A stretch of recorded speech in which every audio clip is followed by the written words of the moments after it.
Hello, everyone, and welcome to another edition of SMU Soccer Insider. I'm Ray Canaveri. The Mustangs lost a heartbreaking 2-1 game to Kentucky on the road this past weekend. The bad thing about it was they missed out on a chance to claim the Conference USA regular season title. They now have to sit around and wait and see what Tulsa does this weekend to know if they can claim that title. Coach Schellas Hyndman talks about the Kentucky match and about how a tie to Tulsa earlier this year has come back to bite them.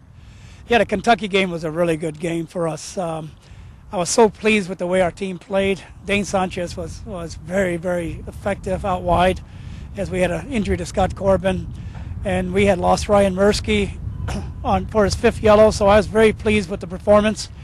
And then all of a sudden we gave up a goal. They scored a great goal, and then they came back about 6 minutes later while we were still trying to figure it out on a short corner, scored a second goal. Disappointing loss for us. 2-1 loss obviously affected everything that we had set up for. Number 1 in the country rankings, and also to win the Conference USA. Now we have to, the conference championship looks like it's going to be going to Tulsa, and we've got some disappointments. But I think right now we've got a full team back from Kentucky.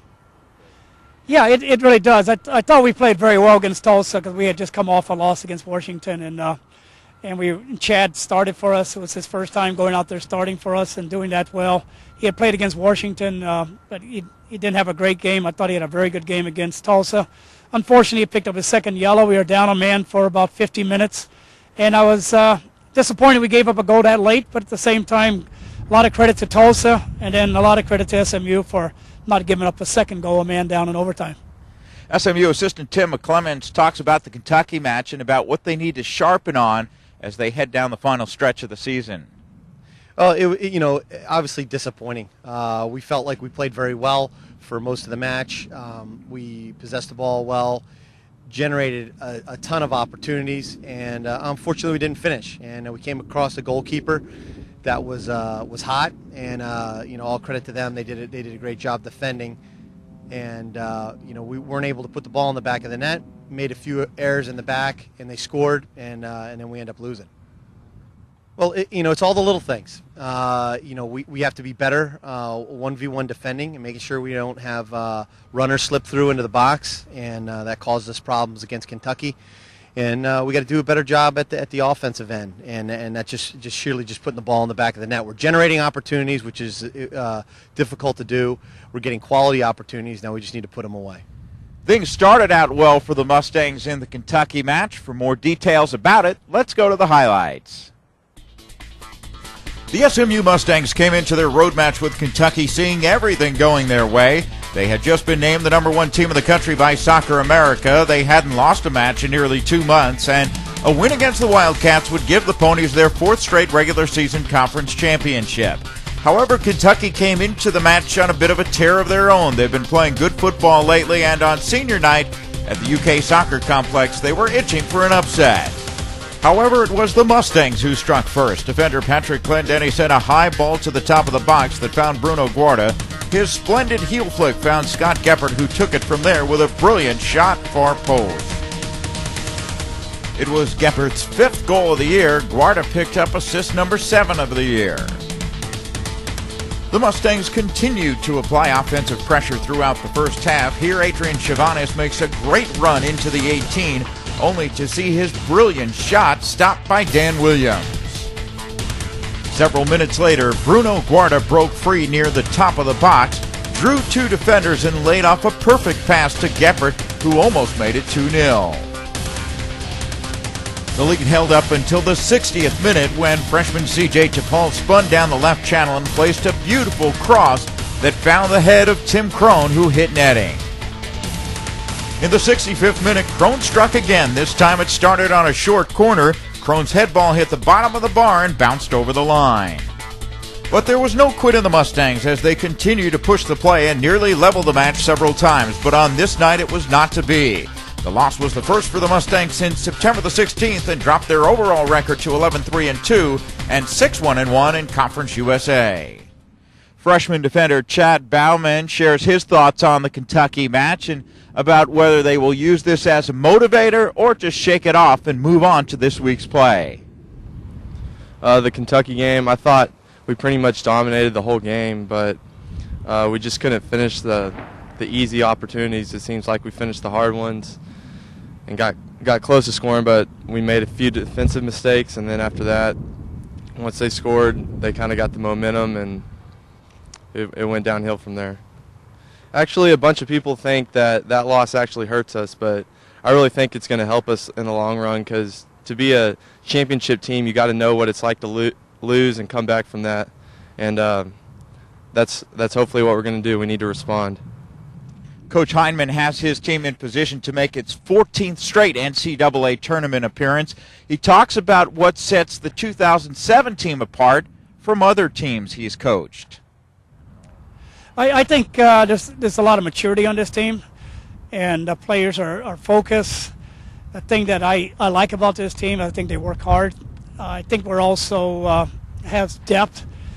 We have players up front that can come in for us. We got players wide, central midfielders, and also defenders.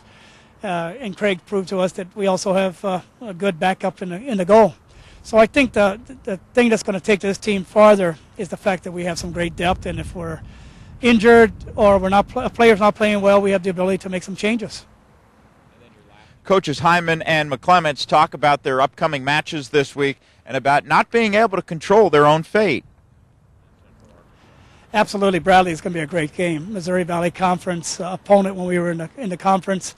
Very organized. Jim DeRose does a fantastic job coaching that team, getting them to play well. This is a big game for them as well, because it gives them an opportunity to beat a ranked team and hopefully put themselves in a position of a playoff.